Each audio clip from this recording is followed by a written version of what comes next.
Greetings everyone, ये हमारा UPPSC mains answer writing practice का 15th डे और हमेशा की तरह जीएस के चारों पेपर में से एक एक क्वेश्चन को हम यहाँ पर डिस्कस करेंगे।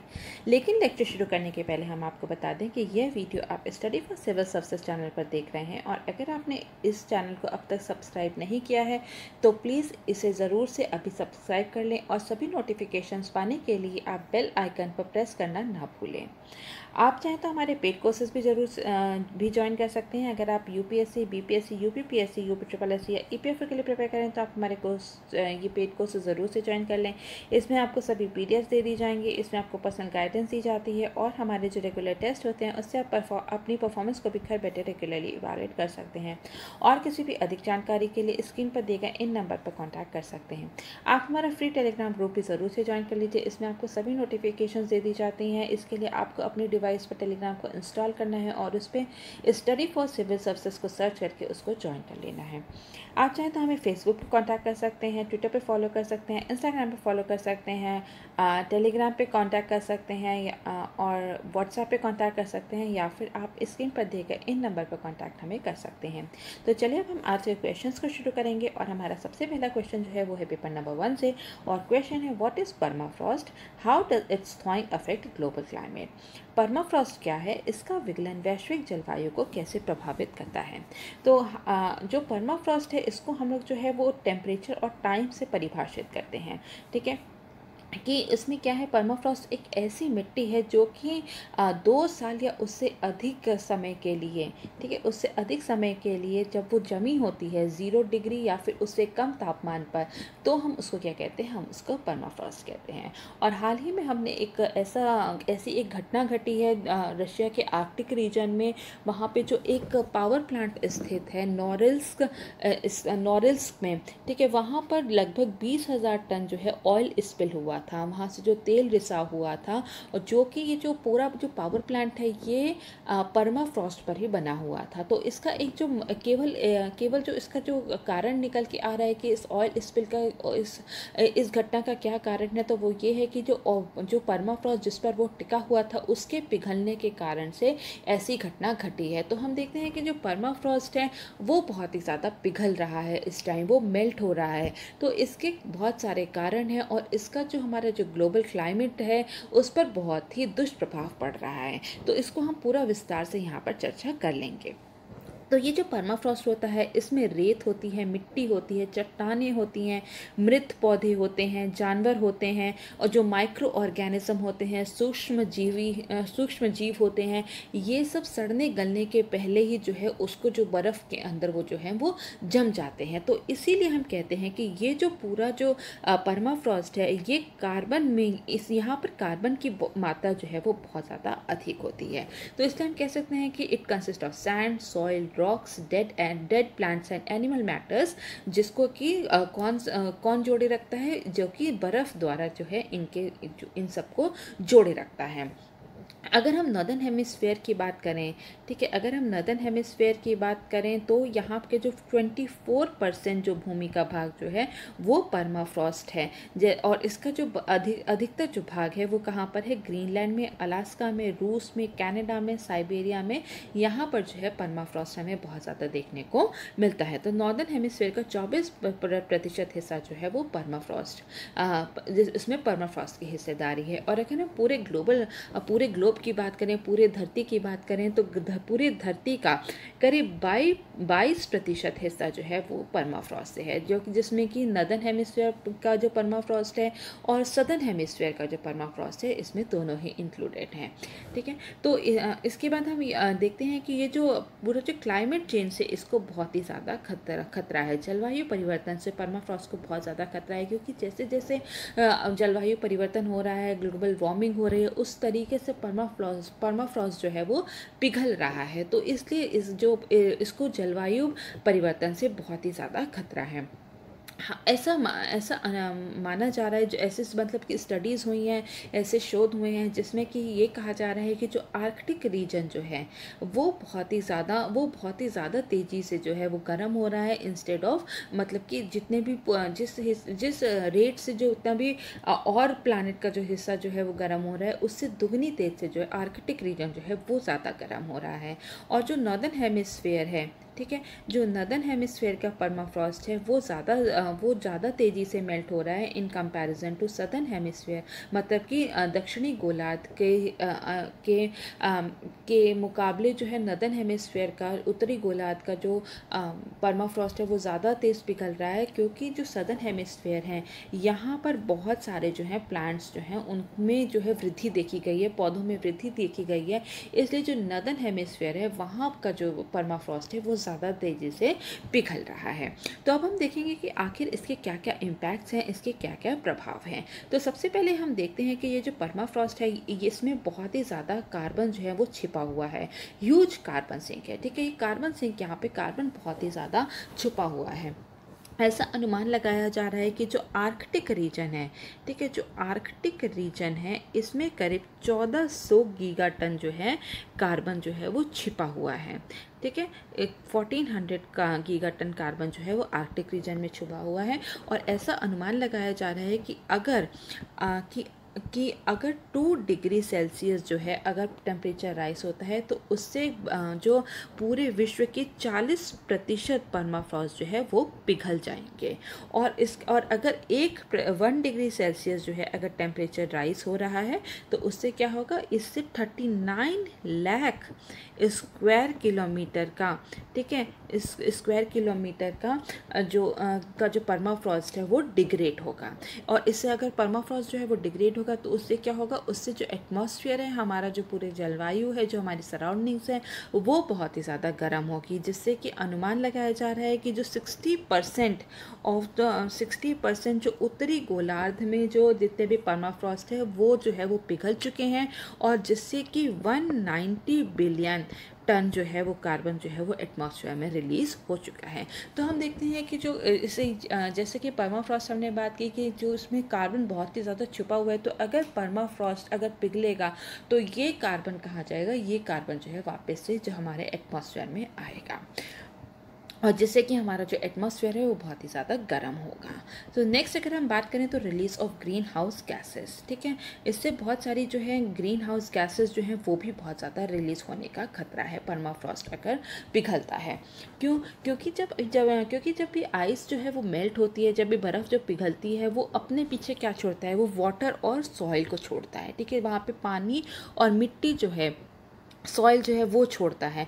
और जब परमाफ्रॉस्ट जो है वो मेल्ट होता है तो वहाँ के जो माइक्रोब्स होते हैं जो कि अभी तक जो सॉइल में छुपे हुए थे, जो कि अभी तक निष्क्रिय थे, वो वापस से जो है वो एक्टिव हो जाते हैं, और जो इतना भी जो डेड ऑर्गेनिक मैटर है, मतलब कि जितने भी जो पेड़ जो पेड़ मर चुके हैं, जो एनिमल्स मर चुके हैं, ठीक है, उनको डिकम्पोज करेगा, उनका क्षय होगा। तो जिससे कि क्या होगा, जिससे कि बहुत सारा जो मीथेन है और कार्बन डाइऑक्साइड जो है वो उत्सर्जित होगी, जिससे कि ग्रीन हाउस गैस जो है वो एटमॉस्फेयर में बहुत ज़्यादा बढ़ जाएगी, जैसे कि मीथेन एंड कार्बन डाइऑक्साइड। जिससे कि और हम कह सकते हैं कि जब भी परमाफ्रॉस्ट जो होता है, जब वो जमा रहता है तो ये एक बहुत ही ठोस होता है, बहुत ही कंक्रीट होता है।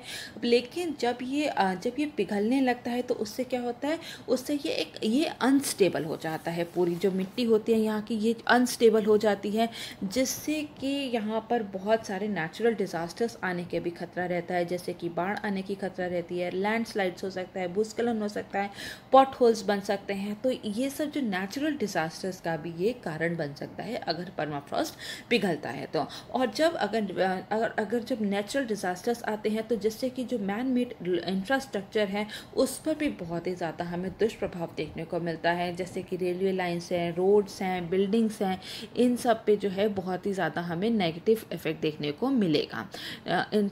रोड है, रेलवे लाइन्स है, बिल्डिंग्स हैं, पावर लाइन्स हैं, पाइप लाइन्स हैं, और इन सब को भी हम लोग देखते हैं कि इन पर भी बहुत ही नकारात्मक प्रभाव पड़ेगा। हेल्थ रिस्क बहुत ज़्यादा है, अगर स्वास्थ्य को बहुत ज़्यादा खतरा है अगर हमारा जो परमाफ्रॉस्ट है अगर वो पिघलता है। क्योंकि ऐसा अनुमान लगाया जा रहा है कि जो आर्कटिक परमाफ्रॉस्ट है वहाँ पर मर्क्यूरी का बहुत ही ज़्यादा भंडार है।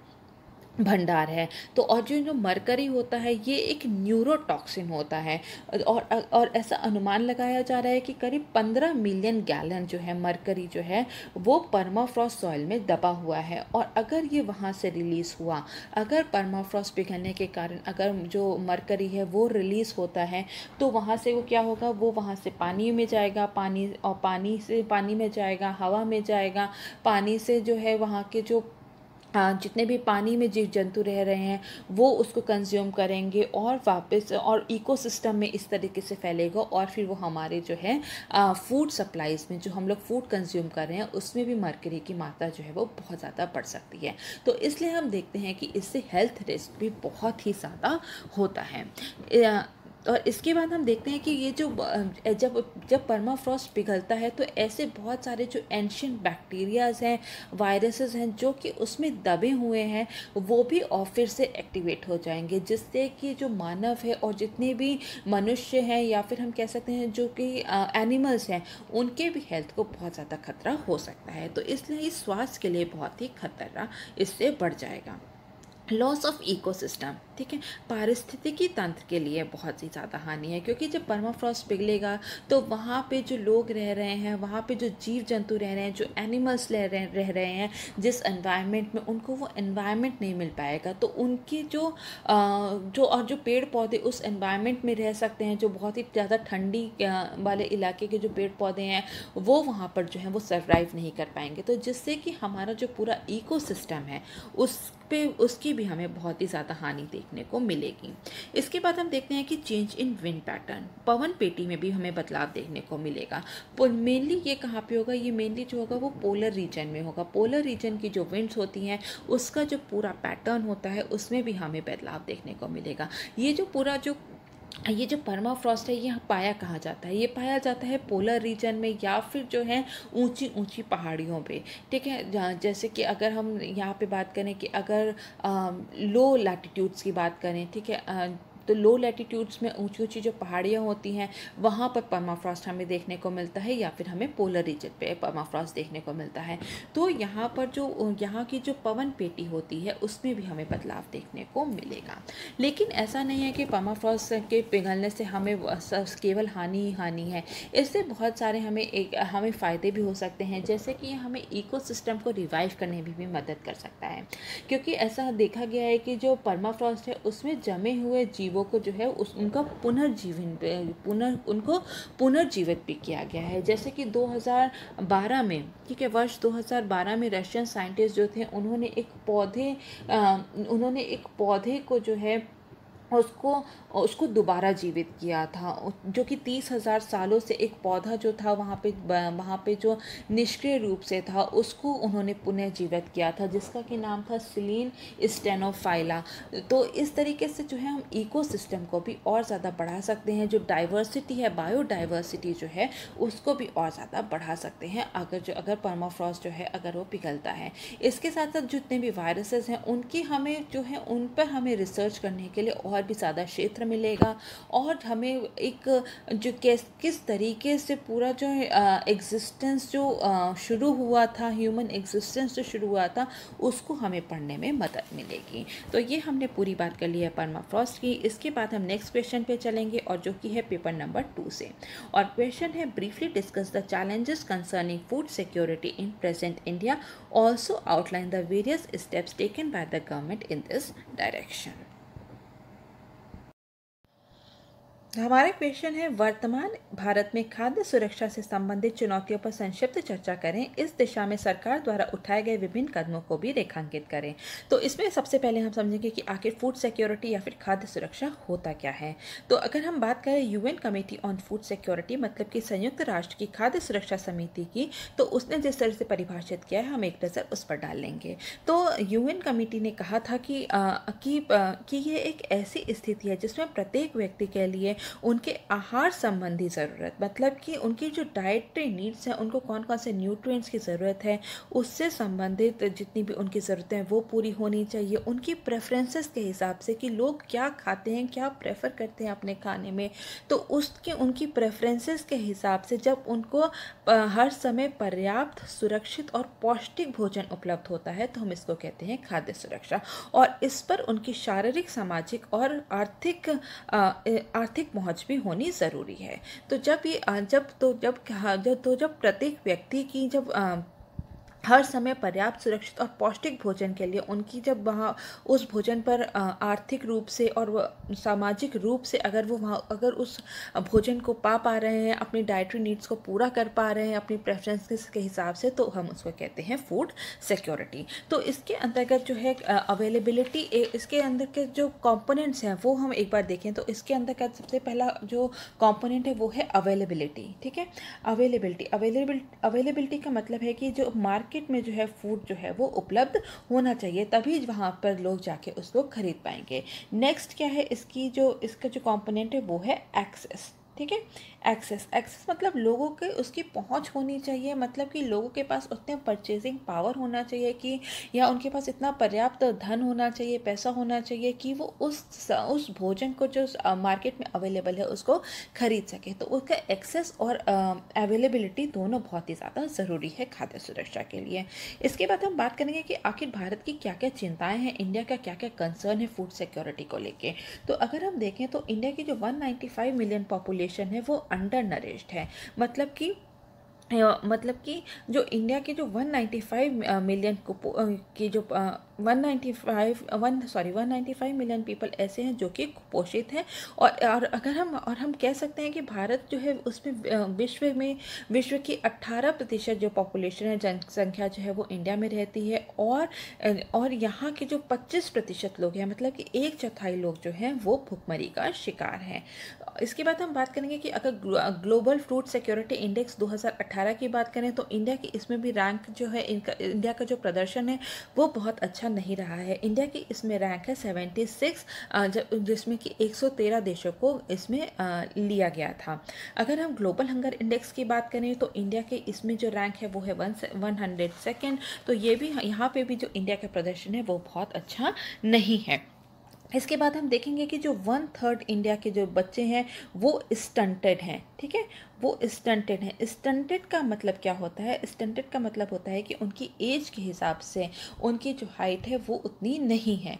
ठीक है, जितनी उनकी एज है उस हिसाब से उनकी हाइट नहीं है, तो हम इसको कहते हैं स्टंटेड। और एक रिपोर्ट के अनुसार ये कहा गया है कि वर्ष 2022 तक इंडिया में 31.4, ठीक है, 31.4% बच्चे जो हैं वो स्टंटेड होंगे। मतलब कि ये एक ऐसी कंडीशन होती है जिसमें कि बच्चों को जो है वो बहुत पौष्टिक आहार नहीं मिल पाता, जिसकी वजह से उनकी हाइट जो है उनके एज के हिसाब से नहीं बढ़ पाती है। तो हम कह सकते हैं कि जो यहाँ के बच्चे जो हैं वो बहुत ही ज़्यादा मेल न्यूट्रिटेड है, कुपोषित हैं। इसके बाद हम अगर देखें तो इंडिया में, ठीक है, अगर हम इंडिया की बात करें तो इंडिया में 25.5 मिलियन बच्चे ऐसे हैं जो कि वेस्टेड हैं। वेस्टेड का मतलब होता है कि उनकी जो हाइट है, ठीक है, उनकी हाइट के हिसाब से उनका वेट जो है वो बहुत ही ज़्यादा कम है, तो हम इसको कहते हैं वेस्टेड पॉपुलेशन। तो इंडिया में ऐसे कितने बच्चे हैं? वो 25.5 मिलियन बच्चे हैं। इसी के साथ साथ हम देखते हैं कि इंडिया में जो ओबेसिटी है, जो मोटापे से ग्रसित बच्चे भी बहुत ही ज़्यादा हैं। तो ये इंडिया के कुछ कंसर्न्स हैं जो कि फूड सिक्योरिटी को लेके बहुत ही बड़ी चिंताएँ का विषय बनी हुई हैं। इसके बाद हम देखेंगे कि आखिर क्या क्या चैलेंजेस हैं, आखिर में क्या क्या जो चैलेंजेस हैं, ठीक है, इंडिया में फूड सिक्योरिटी को लेके क्या क्या चुनौतियां हैं। तो सबसे पहले अगर हम देखें तो इंडिया में बहुत सारे कदम उठाए गए हैं, जैसे कि पीडीएस सिस्टम है, राशन कार्ड दिया जाता है उन लोग और जो बीपीएल लोग हैं उनको जो है सस्ते में राशन उपलब्ध कराया जाता है हर महीने। तो बहुत सारे यहाँ पे जो हैं बहुत सारी चुनौतियाँ हैं पूरे प्रणाली में, पूरे सिस्टम में। तो एक नज़र हम उस पर डाल लेंगे। तो सबसे पहले हम बात करेंगे इनएफिशिएंसी इन पीडीएस। ठीक है, पब्लिक डिस्ट्रीब्यूशन सिस्टम में बहुत ही ज़्यादा ये जो पूरा सिस्टम है ये बहुत ही ज़्यादा इनएफिशिएंट है। पीडीएस में असक्षमता, तो इसकी अगर हम बात करें कि इसमें कौन कौन सी चुनौतियाँ हैं, तो सबसे पहले हम देखेंगे लीकेजेस। ठीक है, लीकेजेस बहुत ज़्यादा होते हैं, ट्रांसपोर्टेशन के दौरान होते हैं, डिस्ट्रीब्यूशन में जब पीडीएस से जो पब्लिक डिस्ट्रीब्यूशन सिस्टम है, जो फेयर प्राइस शॉप है, वहाँ के जो डिस्ट्रीब्यूशन होता है उसमें भी बहुत ज़्यादा लीकेज देखने को मिलता है। जो एक्चुअल बेनिफिशरीज होते हैं उन तक राशन नहीं पहुँचता, जबकि जो वहाँ के ट्रेडर्स होते हैं राशन उनको पहुँचाए जाते हैं, जो कि बाद में जो है वही राशन जो है ओपन मार्केट में बेचते हैं। तो लीकेजेस बहुत ज़्यादा होते हैं। नेक्स्ट अगर हम देखें तो स्टोरेज की इंडिया में बहुत ज़्यादा प्रॉब्लम है, भंडारण का बहुत ज़्यादा प्रॉब्लम है। एफसीआई के पास इतने वेयर हाउसेस नहीं है जितना कि वो जो उसके जितना वो जो ग्रेन्स है, फूड ग्रेन्स है, उसको जो प्रोक्योर करती है, उसको जो खरीदती है फार्मर से, उसके पास रखने के लिए उनके पास वेयर हाउसेस नहीं हैं, उनके पास वहाँ गोदाम नहीं है हम कह सकते हैं। तो जिसकी वजह से जो है वहाँ पे जो फूड ग्रेन्स है उनको खुले में रखा जाता है या फिर सिर्फ तिरपाल में ढक कर रख दिया जाता है, जिससे कि वहाँ पर क्या होता है कि फूड ग्रेन्स जो होते हैं वो सड़ने लगते हैं। आए दिन हम लोग न्यूज़ में भी देखते हैं कि बहुत सारे गोदाम ऐसे हैं जिसमें कि कई मिलियन टन जो है कई मिलियन टन ऐसे फूड ग्रेन्स हैं जो कि सड़ चुके हैं और एक्चुअली बेनिफिशियरीज तक, लाभार्थियों तक नहीं पहुंचे हैं। तो यहाँ पे स्टोरेज का भी बहुत ज़्यादा प्रॉब्लम है। क्वालिटी ऑफ फूड ग्रेन, खाद्यान्न की गुणवत्ता पर भी अक्सर सवाल उठाए जाते हैं। लोगों का कहना है कि उनको ऐसा राशन उपलब्ध कराया जाता है जिसमें कि बहुत ज़्यादा जो है उसको एडल्टरेटेड किया जाता है, उसमें बहुत ज़्यादा कंकड़ पत्थर निकलता है, या फिर हम कह सकते हैं कि और उन लोग की ये भी शिकायत रहती है कि उनको जो फूड ग्रेन्स उपलब्ध कराए जा रहे हैं, चावल उपलब्ध कराया जा रहा है, गेहूँ जो उपलब्ध कराया जा रहा है, वो बहुत ही अच्छी क्वालिटी का नहीं होता, जिससे कि उनकी जो पोषक तत्व की जो उनकी ज़रूरत होती है वो उनकी पूरी नहीं हो पाती है। तो ये पीडीएस की जो इनएफिशिएंसी है हमने उसकी बात की। नेक्स्ट हम बात करेंगे नेशनल फूड सिक्योरिटी एक्ट की। ठीक है, तो इसमें भी बहुत सारे इसके भी चैलेंजेस हैं, चुनौतियाँ हैं, इसकी भी बहुत सारी खामियाँ हैं जो कि फूड सिक्योरिटी के क्षेत्र में बहुत बड़ी चुनौतियाँ बनी हुई हैं। सबसे पहले अगर हम बात करें नेशनल फूड सिक्योरिटी एक्ट की, तो ये इसको लाया गया था 2013 में।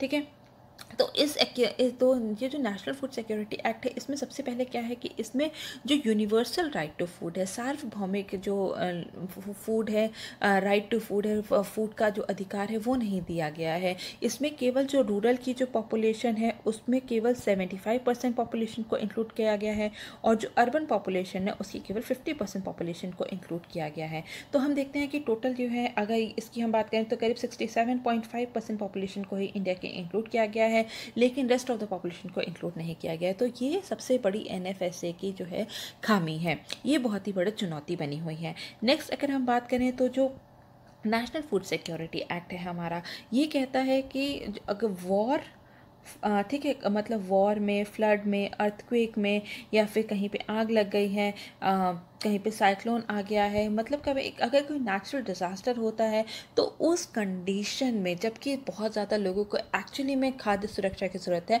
उस कंडीशन में ये चीज़ जो नेशनल फूड सिक्योरिटी एक्ट है ये मान्य नहीं होगा। तो ये इसकी एक बहुत बड़ी खामी है। अगर हम आगे चलें और बात करें तो ये जो है, ये केवल जो है किस पे, राइस और वीट, मतलब कि गेहूं और चावल पे बहुत ज़्यादा फोकस करता है।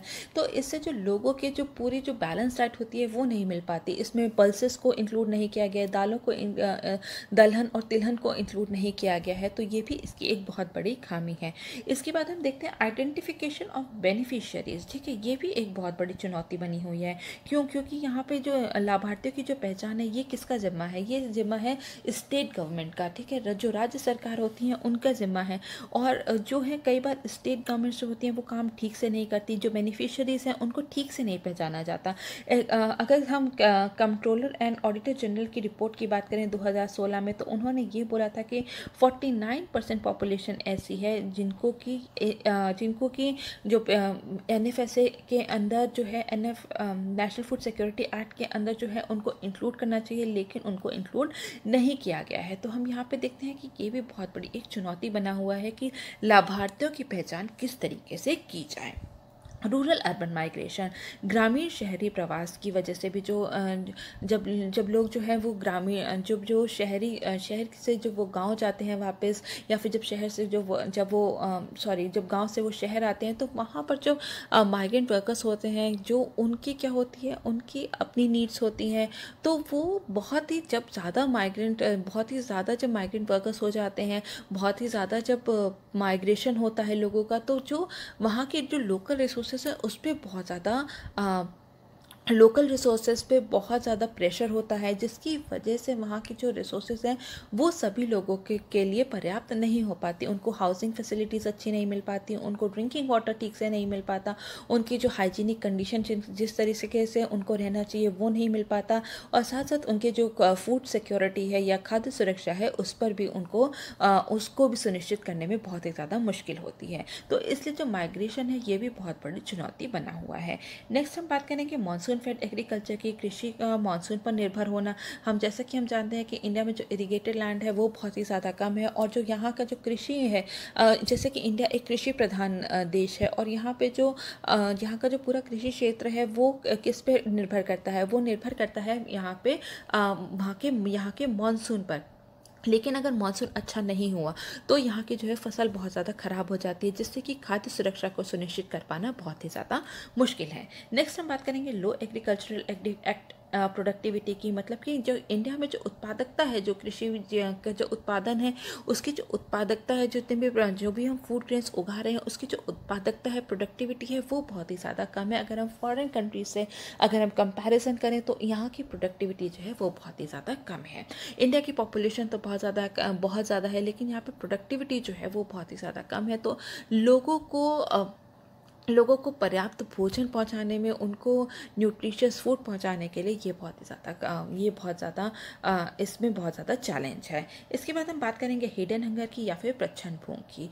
प्रच्छन्न भूख या हिडन हंगर क्या होता है? जब हमारे जो शरीर है इसमें बहुत सारे पोषक तत्वों की ज़रूरत होती है, बहुत सारे ऐसी चीज़ें होती हैं, जो न्यूट्रिएंट्स होते हैं जिसमें कि हम लोग के शरीर को बहुत ज़्यादा ज़रूरत होती है, लेकिन कुछ ऐसे न्यूट्रिएंट्स होते हैं, पोषक तत्व होते हैं जिनकी हमें बहुत ही कम मात्रा में ज़रूरत होती है, जैसे कि जिंक हो गया, मॉलिबेडनम हो गया, कोबाल्ट हो गया, आयरन हो गया। इन सब की हमें बहुत ही कम मात्रा में हमारे शरीर को ज़रूरत होती है।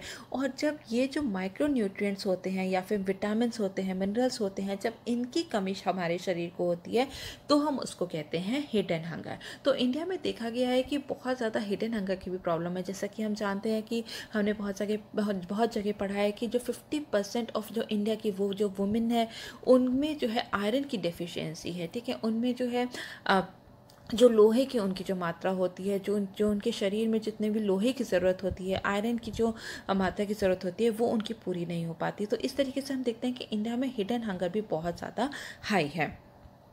तो अब हम देखेंगे कि कोविड-19 की जो स्थिति है उसमें भी बहुत ज़्यादा जो है फूड सिक्योरिटी पे बहुत ज़्यादा इसमें चैलेंजेस हैं, चुनौतियां हैं कि लोगों को पूरी किस तरीके से जो है उनके जो खाद्य सुरक्षा है उसको सुनिश्चित किया जाए। तो कोविड-19 के दौरान भी हमने जो लॉकडाउन था पूरा, उसके दौरान भी हमने बहुत सारे चैलेंजेस देखे हैं, चुनौतियाँ देखी हैं। अब एक नज़र हम उस पर देख लेंगे। तो अगर हम कृषि क्षेत्र की बात करें, जब भी हम अगर फूड सिक्योरिटी की बात करते हैं तो जाहिर सी बात है सबसे पहले क्या आएगा, एग्रीकल्चर सेक्टर ही आएगा। तो अगर हम कृषि क्षेत्र की बात करें तो यहाँ पे जब लॉकडाउन हुआ था तो यहाँ पे लेबर की बहुत ही ज़्यादा शॉर्टेज हो गई थी, श्रम की बहुत ज़्यादा कमी हो गई थी, जिससे कि जो वहाँ पे जो जिस तरीके से लैंड में, एग्रीकल्चर लैंड में काम होना चाहिए वो काम नहीं हो पाया। तो जिससे कि क्या होगा, यहाँ वहाँ के जो फूड ग्रेन्स है उसकी प्रोडक्टिविटी पे बहुत ज़्यादा असर दिखने को मिलेगा हमें। Non availability of agriculture inputs like seeds and fertiliser, ठीक है। जब लॉकडाउन हुआ तो दुकानें बंद हो गई, जिससे कि जो एग्रीकल्चर इनपुट्स होते हैं जो उनकी जो है बहुत ज़्यादा कमी हो गई थी। जो फार्मर्स हैं, किसान हैं, उनको एग्रीकल्चर इनपुट्स नहीं मिल रहे थे, और अगर जो मिल भी रहे थे तो उनके जो प्राइस हैं वो बहुत ही ज़्यादा हाई हो गए थे। जैसे कि बीज है, उर्वरक है, फर्टिलाइज़र है, वो उनके लिए उनको बहुत ही ज़्यादा दाम चुकाना पड़ रहा था उसको ख़रीदने के लिए।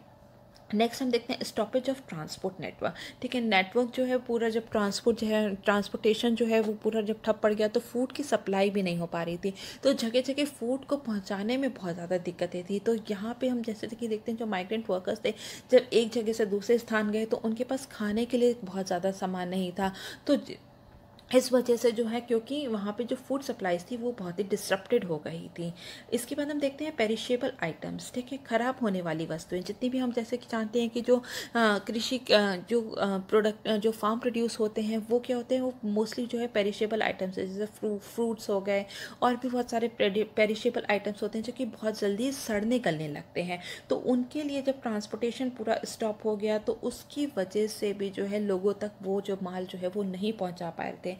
इसके साथ साथ जो पेरिशेबल आइटम्स हैं उनका क्रॉप लॉस बहुत ज़्यादा हो गया, क्योंकि वो बहुत दिन तक लेबर की शॉर्टेज थी, तो बहुत दिन तक जो है उसको वहीं पर वो अपने फार्म लैंड पर ही थे, तो जिसकी वजह से वो जो है वो ख़राब हो गई, क्रॉप लॉस बहुत ज़्यादा हुआ, स्टोरेज प्रॉब्लम बहुत ज़्यादा, भंडारण की समस्या, ठीक है। पेरिशेबल आइटम्स को आप कैसे रखोगे अगर आप उसे कोल्ड स्टोरेज में नहीं रखते, अगर आप उसे रेफ्रिजरेटर में नहीं रखते तो वो बहुत ही जल्दी सड़ने गलने लगते हैं। तो पेरिशेबल आइटम्स के लिए भी बहुत ज़्यादा ये एक ख़राब स्थिति थी। जॉब इनसिक्योरिटी के नौकरी लोगों के पास नौकरी नहीं थी, लॉकडाउन हो गया, इंडस्ट्रीज़ बंद हो गई, लोगों के पास नौकरी नहीं थी। बहुत सारे ऐसे वर्कर्स होते हैं जो कि हैंड टू माउथ होते हैं, ठीक है, जो कि रोज़ कमाते हैं रोज़ खाते हैं। जब उनके पास नौकरी नहीं थी तो जाहिर सी बात है उनकी जो खाद्य सुरक्षा है उस पर भी वो खाद्य सुरक्षा को जो है हम लोग सुनिश्चित नहीं कर पा रहे थे। नेक्स्ट इज इनएडिक्वेट वाटर सप्लाई, अपर्याप्त पानी की आपूर्ति। ये भी बहुत बड़ा प्रॉब्लम बन गया था, क्योंकि जब कोविड-19 आया तो क्या कहा जाता था कि बार बार आप अपने हाथ को अच्छे साबुन से धोएं। तो यहाँ पे जो लोगों के पास जो है एडिक्वेट वाटर सप्लाई नहीं थी, तो लोगों के जो किसान थे वो अपने फार्म को इरिगेट नहीं कर पाए, और तो इसकी वजह से भी जो हमारी जो फूड सिक्योरिटी है उस पर बहुत बड़ा सवाल उठता है। इसके बाद हम बात करेंगे शांता कुमार कमेटी की, जो कि 2015 में जिसका कि गठन हुआ था, और उसने बहुत सारे रिकमेंडेशंस दिए थे फूड सिक्योरिटी के क्षेत्र में कि कैसे हम खाद्य सुरक्षा को सुनिश्चित कर सकते हैं। तो शांता कुमार कमेटी जो है उनका कहना था कि जो जितने भी लाभार्थी हैं उनकी संख्या को कम करने की ज़रूरत है। कितनी कम करने की ज़रूरत है? जो अभी करीब 67% पॉपुलेशन को हम इंक्लूड करें नेशनल फूड सिक्योरिटी एक्ट में, उसको कम करके 40% करने की ज़रूरत है। इसके साथ साथ ज़रूरत है कि जो प्राइवेट प्लेयर्स हैं, जो निजी तौर पर जो प्लेयर्स हैं, उनको ज़रूरी है कि उनको अलाउ किया जाए, उनको अनुमति दी जाए, ताकि वो भी जितने भी खाद्यान्न हैं उनकी खरीद कर सकें और उनका भंडारण कर सकें, ताकि उसका स्टोरेज जो है उसको और अच्छे तरीके से किया जा सके, एफिशिएंट तरीके से किया जा सके, उसकी खरीद को और अच्छा किया जा सके और उसके डिस्ट्रीब्यूशन को भी और। So next is abolish levy rice, levy चावल को ख़त्म करने की ज़रूरत है। इसमें क्या होता है, इसमें इसमें जो भी राज्य सरकार होती है वो डायरेक्टली जो है जो जितनी भी राइस मिल है उनसे जो है चावल खरीदती है, और कुछ भाग होता है जैसे कि 25% से लेकर 75% तक जो है वो जो है राइस मिल से जो सरकार जो है वो डायरेक्ट खरीदती है, और जितना भी बचा हुआ जो चावल होता है वही केवल जो मिल होती है वो ओपन मार्केट में बेच सकती है। तो शांता कुमार कमेटी ने कहा है कि इस सिस्टम को खत्म करने की ज़रूरत है। डीरेगुलेशन ऑफ फर्टिलाइजर सेक्टर, ठीक है, उर्वरक क्षेत्र को डीरेगुलेट करने की ज़रूरत है, और शांता कुमार कमेटी ने रिकमेंड किया है कि जितने भी फार्मर्स हैं, किसान हैं, उनको 7,000 रुपये प्रति हेक्टेयर के हिसाब से जो है उनको उर्वरक के लिए जो है कैश ट्रांसफ़र दे देना चाहिए, डायरेक्ट जो है किसान के हाथ में पैसा दे देना चाहिए। नेक्स्ट बात हम करेंगे तो DBT to farmers and food security beneficiaries, ठीक है, जो किसान हैं और खाद्य सुरक्षा लाभार्थी हैं उनको उनके खाते में जो है वो डायरेक्ट बैंक ट्रांसफ़र दे देना चाहिए, जो कैश है उनके डायरेक्ट जो है उनके खाते में डाल देना चाहिए। इसके साथ साथ शांता कुमार कमेटी ने कहा है कि जितना भी जो राइस और वीट का जो प्रोक्योरमेंट होता है, जो भी खरीदा जाता है, उसका काम जो है वो स्टेट सरकार को दे देना चाहिए, फूड कॉरपोरेशन ऑफ इंडिया को, ठीक है। इसके बाद हम बात करेंगे कि कौन कौन से गवर्नमेंट इनिशिएटिव्स हैं जो भारत सरकार है उसकी कौन कौन सी पहल की गई है खाद्य सुरक्षा को सुनिश्चित करने के लिए। सबसे पहले है पीडीएस, सार्वजनिक वितरण प्रणाली, जिसके बारे में हम सब लोग जानते हैं। फिर है एनएफएसए एक्ट, ठीक है, नेशनल फूड सिक्योरिटी एक्ट 2013, राष्ट्रीय खाद्य सुरक्षा अधिनियम 2013 है। फिर मिड डे मील्स है, जिसमें कि बच्चों को स्कूल में ही भोजन पौष्टिक आहार जो है उसको उपलब्ध कराया जाता है, जो कि है 6 से 14 वर्ष की आयु तक के बच्चों के लिए। आंगनबाड़ी है, जो कि 6 महीने से 6 साल तक के बच्चों के लिए है, और इसके साथ साथ इसमें जो लैक्टेटिंग मदर्स होती हैं, जो ऐसी महिलाएं हैं जो स्तनपान करा रही हैं, या फिर जो प्रेग्नेंट लेडीज़ हैं, इसमें उनको भी इंक्लूड किया जाता है। टारगेटेड पीडीएस सिस्टम है, ठीक है, लक्षित पीडीएस सिस्टम है। पोषण अभियान है, जिसका कि लक्ष्य है कि भारत को जो है कुपोषण मुक्त बनाना है 2022 तक। इसके बाद अगर हम देखें तो कोविड-19 के दौरान भारत सरकार ने ये 2 पहल और की है, ठीक है? ये 2 योजनाएँ हैं जिसको कि चलाया गया है, तो हम इन दोनों योजनाओं पर भी एक बार एक नज़र डालेंगे।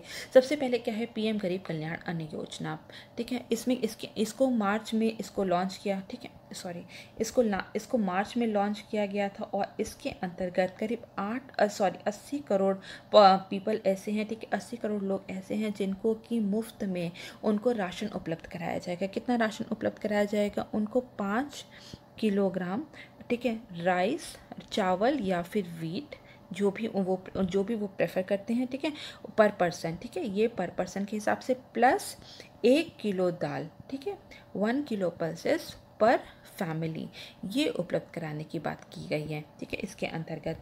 और ये जो पूरी स्कीम है, इसको शुरू में कहा गया था कि ये 3 महीने तक इसको कंटिन्यू किया जाएगा, लेकिन बाद में इसको 2 महीने के लिए और बढ़ा दिया गया है और ये कहा गया है कि दिवाली या फिर छठ पूजा तक जो है इस स्कीम को जो है वो लागू किया जाएगा।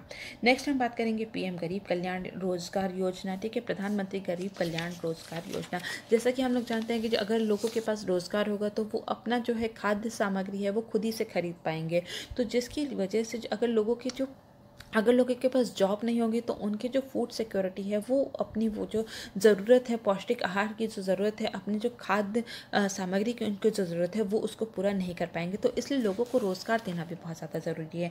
तो इसीलिए जो सरकार जो है वो पीएम गरीब कल्याण रोजगार योजना लेके आई थी, जिसको कि लॉन्च किया गया था 20 जून 2020 को, ठीक है। इसके अंतर्गत जो है इसको ये लॉन्च किया गया था ताकि जो रोज़गार है और लाइवलीहुड अपॉर्चुनिटीज़ हैं लोगों की, उसको बढ़ावा दिया जा सके, जिससे कि और इसके अंतर्गत जो है रूरल इंफ्रास्ट्रक्चर पर बहुत ज़्यादा बनाने पर ध्यान दिया जाएगा और जो रूरल एरियाज़ है वहाँ पे मॉडर्न टेक्नोलॉजीज़, मॉडर्न इंफ्रास्ट्रक्चर लेके आने की ज़रूरत है, जैसे कि इंटरनेट फैसिलिटीज़। तो ये सब जो फैसिलिटीज़ हैं, ये सब जो इंफ्रास्ट्रक्चर जो प्रोवाइड कराया जाएगा, ये पीएम गरीब कल्याण रोजगार योजना के अंतर्गत ही आता है। इसके बाद हम देखेंगे कि सरकार ने कहा है कि स्किल मैपिंग होनी बहुत ज़रूरी है ताकि लोगों को जो है उनके घर के पास ही उनको काम उपलब्ध कराया जा सके। और इसके साथ साथ और ये जो पीएम गरीब कल्याण योजना है, कल्याण रोजगार योजना है, इसके अंतर्गत 50,000 करोड़ का जो है प्रोजेक्ट लगाने की बात कही गई है, जो कि 125 दिन के लिए है और ये 116 डिस्ट्रिक्ट में, ठीक है, 116 डिस्ट्रिक्ट में इन प्रोजेक्ट को लगाने की ज़रूरत है, जो कि 6 स्टेट्स के अंदर जो है वो आएंगे।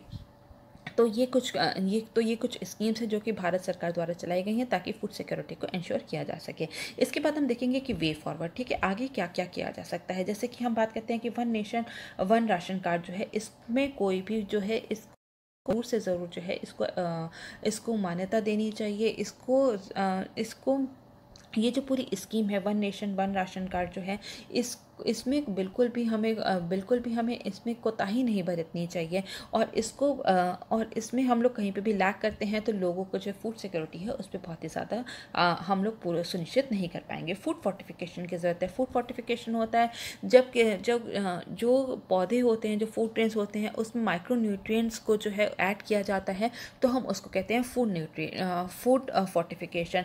इससे क्या होता है, जो जितने भी जो ग्रेन्स होते हैं उनके जो पोषक तत्व हैं उसको बढ़ाया जाता है, जिससे कि हिडन हंगर जो है, हमारी प्रच्छन्न भूख है, उसको कम किया जा सकता है।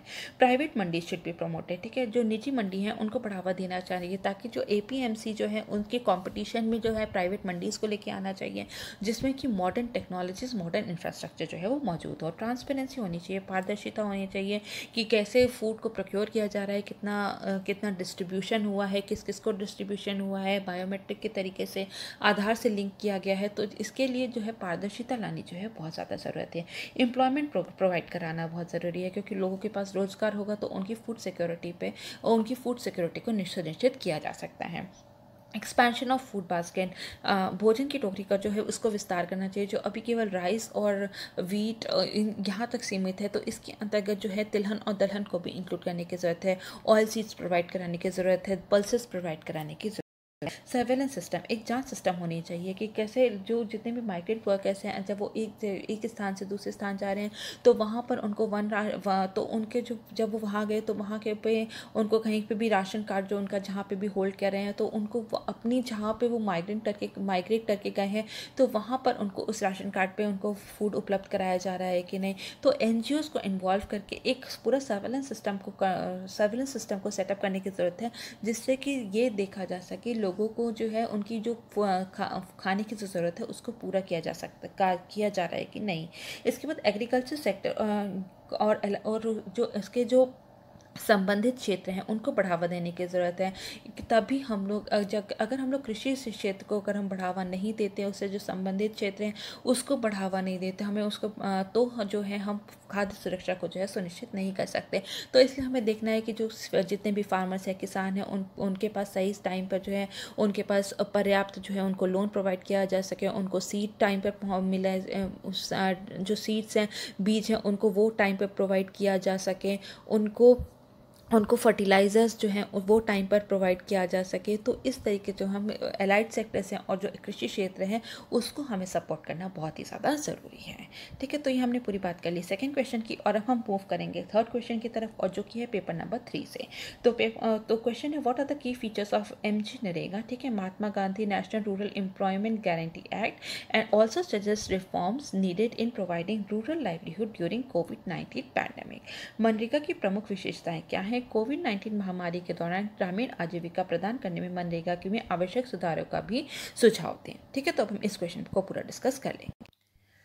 तो इसमें सबसे पहले हम समझेंगे कि आखिर जो पूरा एक्ट है ये है क्या। ठीक है, तो एमजी नरेगा एक्ट जो है इसको 25 अगस्त 2005 को लागू किया गया था। 25 अगस्त 2005 को जो है इसको लॉन्च किया गया था, और ये एक काम करने का कानूनी अधिकार प्रदान करता है, मतलब कि लीगल राइट टू वर्क जो है वो देता है। इसके अंतर्गत अगर कोई भी ग्रामीण घर का जो जितने भी गाँव है, रूरल हाउस होल्ड है, अगर वहाँ पर जो कोई भी वयस्क आदमी है या फिर औरत है, मतलब कि कोई भी एडल्ट है, अगर वो अनस्किल्ड मैनुअल वर्क करने के इच्छुक हैं, ठीक है, अकुशल मैनुअल काम करने के अगर इच्छुक हैं, तो ये एक्ट जो है उनको 100 दिन का रोजगार प्रदान करने का कानूनी गारंटी जो है वो देता है।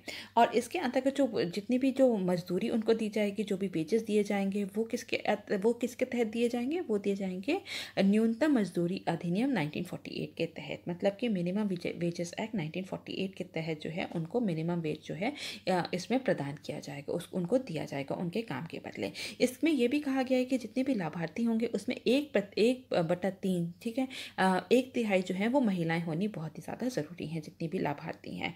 इसके साथ साथ हम देखते हैं कि जो इसमें कहा गया है कि जो भी इच्छुक व्यक्ति है वो अपना जो है आवेदन पत्र जो है उसको जमा कर सकता है, और जमा करने के उसे 15 दिन के भीतर ही जो है मजदूरी उसको जो है रोजगार जो है वो प्रदान किया जाएगा। और अगर ऐसा करने में जो है सरकार असफल रहती है तो उनको जो है बेरोजगारी भत्ता जो है वो दिया जाएगा। तो ये जो है ये हम कह सकते हैं कि ये जो है एक लीगल राइट टू वर्क है, काम करने का कानूनी अधिकार है, जो कि हमें जो है जो कि ये एक्ट हमें जो है वो प्रदान करता है। तो इसके बाद हम देखेंगे कि जो पूरा एक्ट है ये बहुत ही ज़्यादा इम्पॉर्टेंट है हमें जो हमारे जो सस्टेनेबल डेवलपमेंट गोल्स हैं उसको भी पूरा करने के लिए। बहुत सारे सस्टेनेबल डेवलपमेंट गोल्स हैं, जैसे कि हम जानते हैं कि टोटल जो है 17 सस्टेनेबल डेवलपमेंट गोल्स है, जिसको कि 2015 से लेकर 2030 तक पूरा करने का लक्ष्य रखा गया है। ठीक है, तो इसमें तो कौन कौन से ऐसे सस्टेनेबल डेवलपमेंट गोल्स हैं जिसको कि मनरेगा जो है वो पूरा फुलफिल करने में हमारी मदद करता है। तो वो कौन से हैं? जैसे कि गोल नंबर 1 है नो पॉवर्टी, या फिर हम कह सकते हैं कोई गरीबी नहीं, क्योंकि लोगों के पास काम होगा तो जो है वो उनकी जो है गरीबी को जो है कम किया जा सकता है। ज़ीरो हंगर, ठीक है, शून्य भूख। गोल नंबर 3 की अगर हम बात करें तो गुड हेल्थ एंड वेलबींग, अच्छा स्वास्थ्य और कल्याण। गोल नंबर 4 क्वालिटी एजुकेशन, गुणवत्ता वाली शिक्षा। गोल नंबर 5 जेंडर इक्वालिटी, लिंग समानता को भी लिंग असमानता में भी ये जो है जो एमजी नरेगा है वो बहुत ही ज़्यादा मदद करता है, क्योंकि इसमें कहा गया है कि जो 1/3 जो लाभार्थी हैं वो महिलाएं होनी चाहिए। Decent work and economic growth के लिए बहुत ही ज़्यादा ज़रूरी है। इंडस्ट्री, इनोवेशन एंड इंफ्रास्ट्रक्चर, जो अवसंरचना है उसके पूरे डेवलपमेंट के लिए भी जो है मनरेगा जो है वो बहुत ज़्यादा कारगर साबित हो सकता है। और गोल नंबर 10 रिड्यूस्ड इनइक्वालिटीज़, ये असमानताओं को कम करने में भी बहुत ज़्यादा मदद हमें कर सकता है ये पूरा एक्ट जो है। तो इसके बाद हम देखेंगे कि जो अगर हम कोविड-19 की बात करें, जो कोविड-19 पैंडेमिक है, जो लॉकडाउन हुआ, उसके दौरान जो है लोगों की बहुत ज़्यादा जो है नौकरी चली गई थी, ठीक है? आजीविका का बहुत ज़्यादा लोगों को नुकसान हुआ था। जब लॉकडाउन हुआ तो इंडस्ट्रीज़ बंद हो गई, लोग जो थे उनके पास काम नहीं था। तो जितने भी जो अर्बन शहरों में जितने भी लोग काम कर रहे थे, जो प्रवासी मज़दूर जो है वो काम करते हैं, वो वापस से जो है वो अपने घर, अपने गाँव लौट गए थे, ठीक है? तो माइग्रेंट वर्कर्स जो हैं वो अपने गाँव लौट चुके थे। तो यहाँ पे एक्सपर्ट्स का कहना है कि जो मनरेगा है ये, ठीक है, ये जो पूरा जो एक्ट है ये कोरोना वायरस के बाद जो ग्रामीण भारत में जो हिंसा और पीड़ा को रोकने के लिए ये बहुत ही ज़्यादा कारगर साबित हो सकता है, ठीक है। जैसा कि हम जानते हैं कि जो पूरा जो मनरेगा एक्ट है ये पूरे विश्व का, ठीक है, सब विश्व का जो है वो सबसे बड़ा सोशल वेलफेयर प्रोग्राम है, जिसमें कि 120 मिलियन बेनिफिशियरीज जो हैं, इससे अभी तक जो है 120 मिलियन लाभार्थी लोगों ने जो है इसका लाभ उठाया है, ठीक है। इसके बाद हम देखते हैं कि जो अनएम्प्लॉयमेंट है इस टाइम पे वो 45 जो वो पिछले 45 सालों में जो है अब इस टाइम जो सबसे हाई है। और जो पूर्वा जो कोरोना वायरस का जो पैंडमिक है, उसका लॉकडाउन है, उसके बाद से जो है जो हमारी देश की जो अनएम्प्लॉयमेंट प्रॉब्लम है वो और ज़्यादा बढ़ गई है। तो इन सब के लिए जो है मनरेगा एक्ट है वो बहुत ही ज़्यादा हमें इस सारी सिचुएशन से लड़ने में बहुत ही ज़्यादा मदद कर सकता है। ऐसा देखा गया है कि जो माइग्रेंट वर्कर्स जो हैं अपने घर लौट चुके हैं, और अप्रैल 2020 से, ठीक है, अगर हम अप्रैल 2020 से बात करें तो करीब 3.5 मिलियन लोग, ठीक है, 3.5 मिलियन लोग, मतलब कि करीब 35 लाख लोग जो हैं अपने आप को जो है इसमें इस प्रोग्राम के अंतर्गत जो है वो एनरोल करा चुके हैं आफ्टर जो है कोविड-19 पैंडमिक लॉकडाउन, ठीक है। तो इसके बाद जो हम ये देखते हैं, तो इसमें क्या हम देखेंगे कि इसमें क्या क्या सुधार लाने की ज़रूरत है। पूरे जो मनरेगा जो एक्ट है उसमें क्या क्या सुधार किए जा सकते हैं, जिससे कि जो पूरा जो कोविड-19 पैंडमिक है उसके बाद से जो है लोगों को लाइवलीहुड प्रदान कराने में, उनको एम्प्लॉयमेंट देने में बहुत ज़्यादा मदद की जा सके। तो सबसे पहले हम बात करेंगे कि achieving the target provide wage employment to each registered worker. जितने भी लोग हैं, ठीक है, जितने भी लोग अपने आप को रजिस्टर कराते हैं, उनको जो है उनको उनको ये सुनिश्चित करना चाहिए कि उनको जो है रोज़गार उनको उपलब्ध कराया जाए। और साथ साथ ये भी देखना चाहिए कि जो 100 दिन का लक्ष्य इसमें रखा गया कि लोगों को 100 डेज़ का जो एम्प्लॉयमेंट प्रोवाइड कराया जाएगा, तो ये भी इसमें ये सुनिश्चित करना चाहिए कि लोगों को जो है 100 दिन तक जो है रोज़गार जो है उपलब्ध कराया जा सके। नेक्स्ट हम बात करेंगे इंक्रीज़ इन वेजेस की। वेतन में वृद्धि करने की बहुत ज़्यादा ज़रूरत है, क्योंकि लोगों के पास इतने इतने लंबे समय तक 3-4 महीने तक जो है कोई काम नहीं था, तो लोगों के पास जो है पैसे जो हैं वो इस टाइम जो है उनके हाथ में नहीं है, और जो कि इकोनॉमिक ग्रोथ के लिए भी बहुत बड़ा जो है हमारे झटका है। तो इसके लिए ज़रूरी है कि जो वेजेस हैं उसको इंक्रीज़ करने की बहुत ज़्यादा ज़रूरत है। और जो हमारी सरकार है, भारत सरकार है, उसने मार्च में, ठीक है, जो मार्च है उसमें जो मनरेगा के अंतर्गत जो वेजेस हैं उसको 20 रुपये प्रतिदिन बढ़ाया है। और अब ये बढ़ा के जो कितना कर दिया गया है, 202 रुपये प्रतिदिन कर दिया गया है। लेकिन अभी भी ये बहुत ही ज़्यादा कम है। 31 स्टेट्स और यूनियन टेरिटरीज़ के जो मिनिमम वेजेस हैं उससे बहुत ही ज़्यादा कम है। और एक कमेटी जो है उसने ये 2009 में जो एक एक्सपर्ट कमेटी थी उसने बोला है कि जो मनरेगा के अंतर्गत जो वेज बढ़ाने की ज़रूरत है, और वो करने की ज़रूरत है 375 रुपये प्रतिदिन। तो इसलिए हम देखते हैं कि जो इंक्रीज़ इन वेजेस जो अभी बढ़ाया गया है वो पर्याप्त नहीं है लोगों की ज़रूरतों को पूरा करने के लिए। नेक्स्ट हम देखते हैं payment of wages in cash. नकद में मजदूरी का भुगतान होना चाहिए, ताकि जो लोग हैं अपनी ज़रूरतों को तुरंत पूरा कर सकें, उनको बार बार जो है बैंक न दौड़ना पड़े। जो अभी जब वो कहीं किसी और प्रदेश में थे या किसी और जगह से जहाँ पे वो नौकरी कर रहे थे, वहाँ पर उनका बैंक अकाउंट होगा, तो उनको बैंक अकाउंट पर उनके पैसा न डाल के और डायरेक्टली उनके हाथ में पैसा देना चाहिए, ठीक है। नकद में मजदूरी का भुगतान करना चाहिए। इमीडिएट पेमेंट, अविलंब भुगतान, जो जितना भी उन ये एक्सपर्ट्स का कहना है कि जो 15 दिन के अंतर्गत ही उनकी जो भी मजदूरी है उनको दे देना चाहिए ताकि वो अपनी ज़रूरतों को पूरा कर सकें।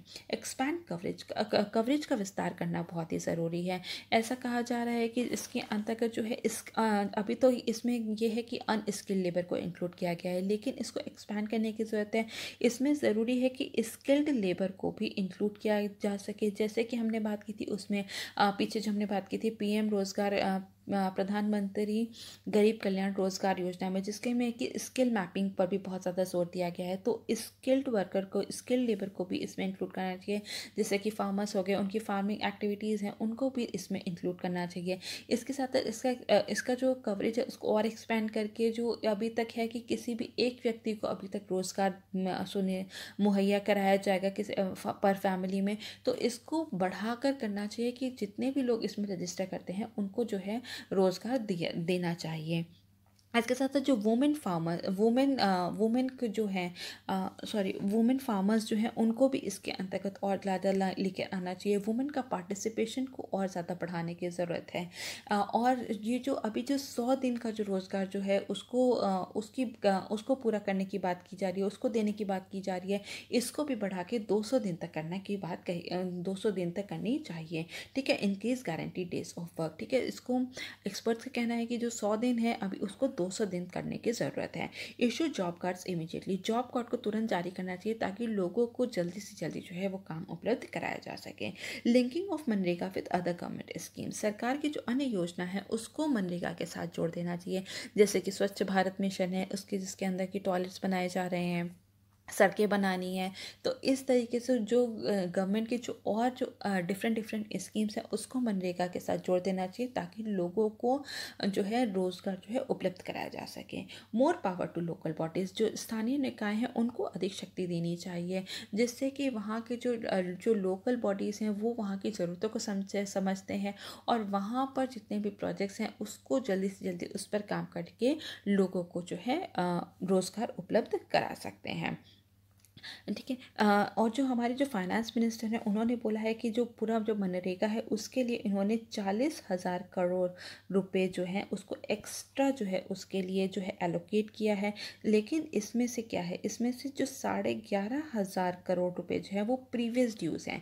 तो इन सब लूप होल्स को कम करने के बाद जो है एमजी नरेगा को हम लोग और ज़्यादा जो है हम लोग बेहतर बना सकते हैं, जिससे कि लोगों को और ज़्यादा जो है रोज़गार हम प्रदान कर सकते हैं। सो नेक्स्ट हम बात करेंगे पेपर नंबर 4 की, और क्वेश्चन है पेपर नंबर 4 से, और क्वेश्चन है critically analyse the effectiveness of RTI act.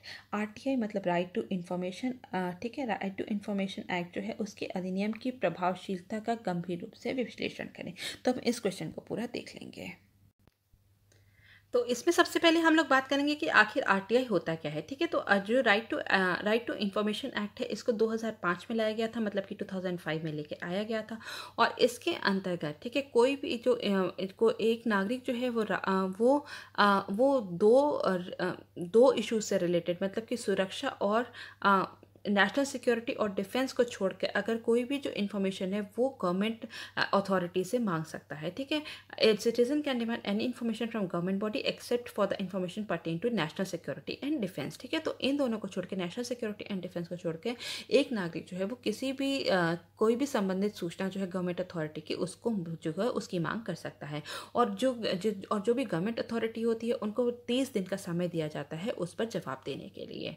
तो इसके बाद हम देखेंगे कि आखिर इस पूरे एक्ट को लेके आने का ऑब्जेक्टिव क्या था, इसका उद्देश्य क्या था। तो सबसे पहले इसमें है कि नागरिकों को सशक्त बनाने के लिए जो है इस पूरे एक्ट को लेकर आया गया है, ताकि जो नागरिक हैं जो उनकी भी हिस्सेदारी को बनाया जा सके और उनको और ज़्यादा सशक्त किया जा सके, ताकि वो कोई भी जो इन्फॉर्मेशन है वो गवर्नमेंट अथॉरिटी से, पब्लिक अथॉरिटी से मांग सकें।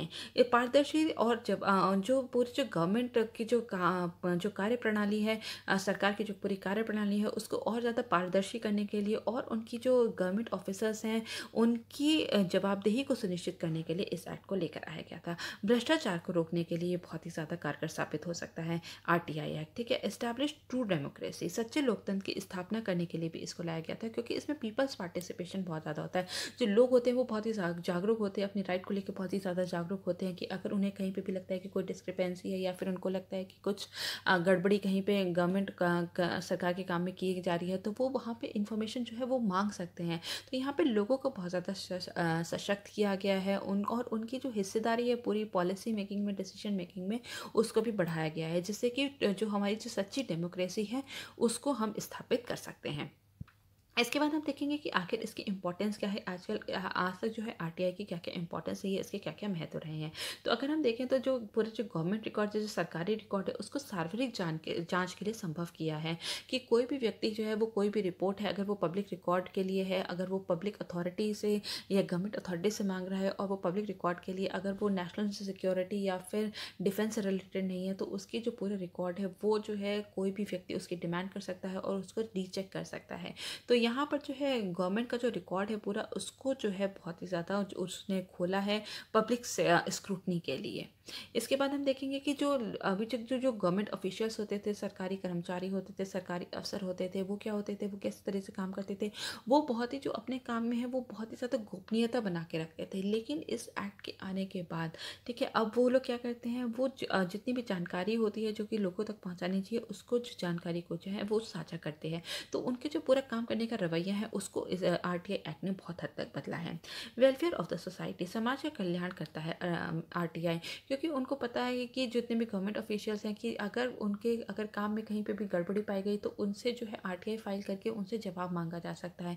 तो जिससे कि जो समाज का कल्याण है उसको और ज़्यादा जो है सुनिश्चित किया जा सकता है कि कहीं पर अगर कोई भी जिससे कि जो करप्शन है, भ्रष्टाचार है, उसको रोका जा सके और जितना भी पैसा है वो समाज के कल्याण के लिए ही लगाया जा सके।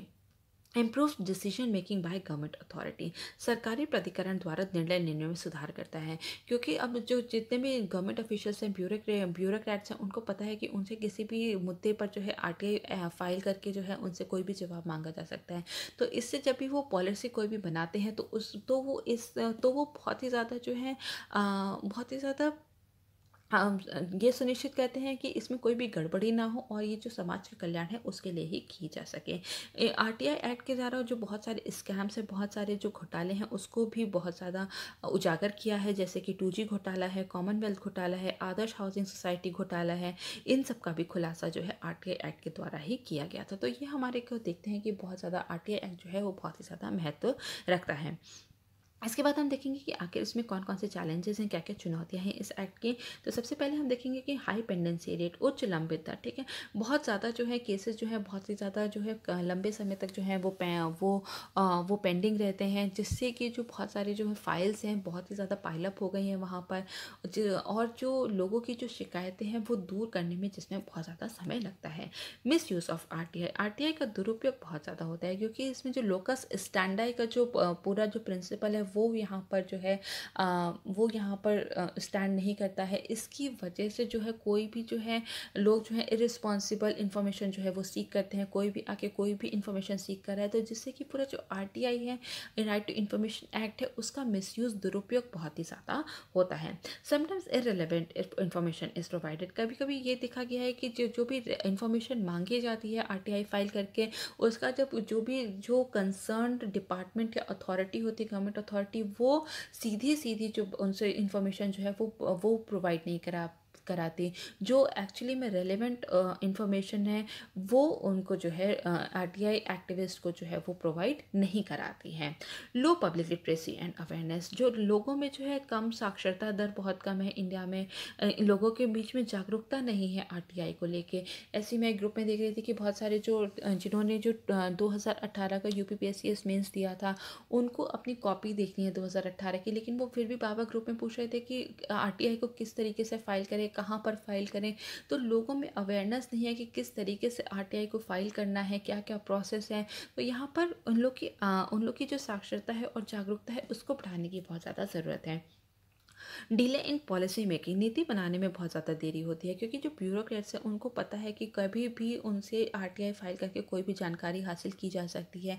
इसलिए जब भी वो किसी भी पॉलिसी को बनाते हैं तो वो जो उनके जो किसी भी जैसे किसी भी अनवांटेड आगे के लिए वो जो जितनी भी उनके लिए मुसीबत जो पैदा हो सकती है तो उससे बचने के लिए जो पॉलिसी उनकी जो मेकिंग होती है उसमें वो बहुत ही समय लगा लेते हैं। तो इसलिए जो पॉलिसी मेकिंग है और पॉलिसी पैरालिसिस जिसे हम कह सकते हैं तो उसको ये जो है कई बार जो है पैदा कर होती है इससे पॉलिसी पैरालिसिस। ठीक है, जिससे कि पॉलिसी मेकिंग में बहुत ही ज़्यादा देरी होती है।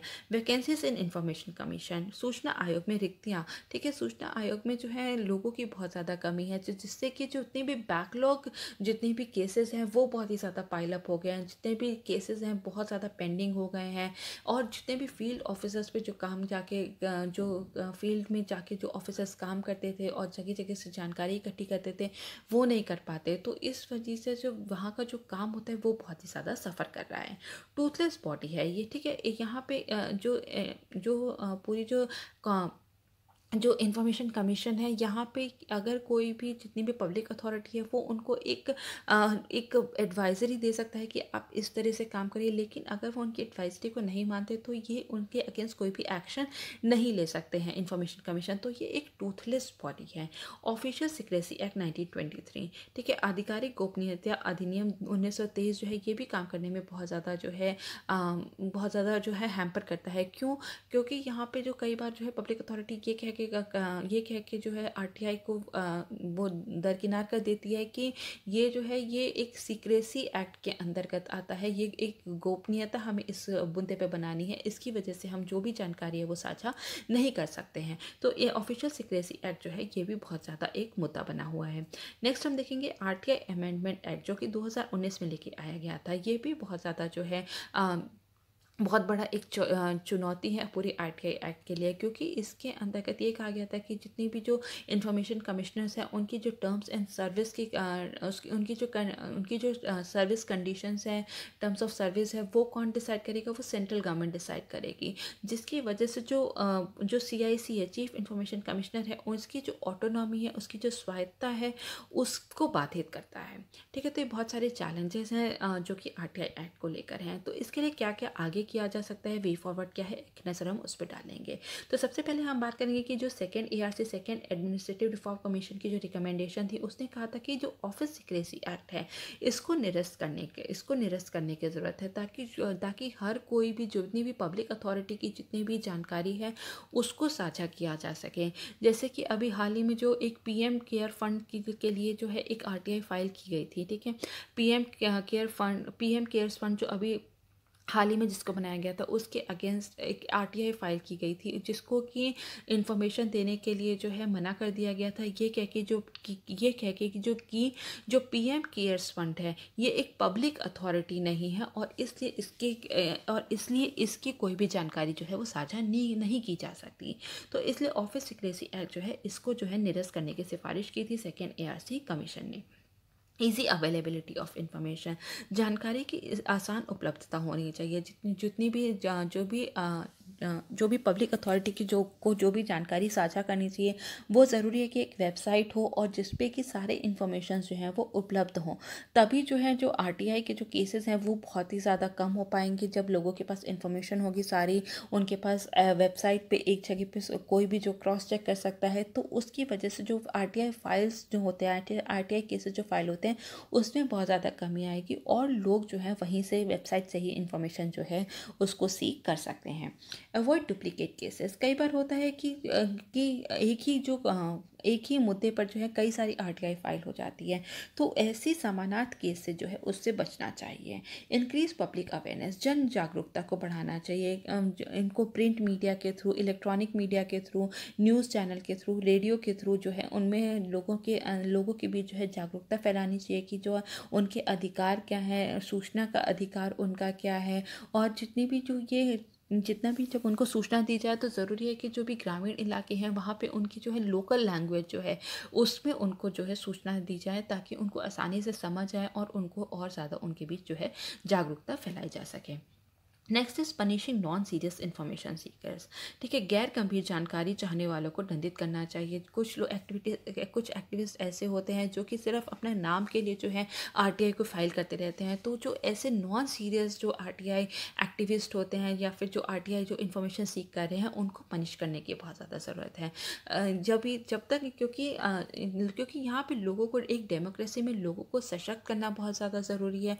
उनकी जो पूरी हिस्सेदारी है पूरे डिसीजन मेकिंग प्रोसेस में, उनकी पार्टिसिपेशन बहुत ही ज़्यादा ज़रूरी है। तभी हम एक सच्चे जो डेमोक्रेसी को जो है स्थापित कर सकेंगे।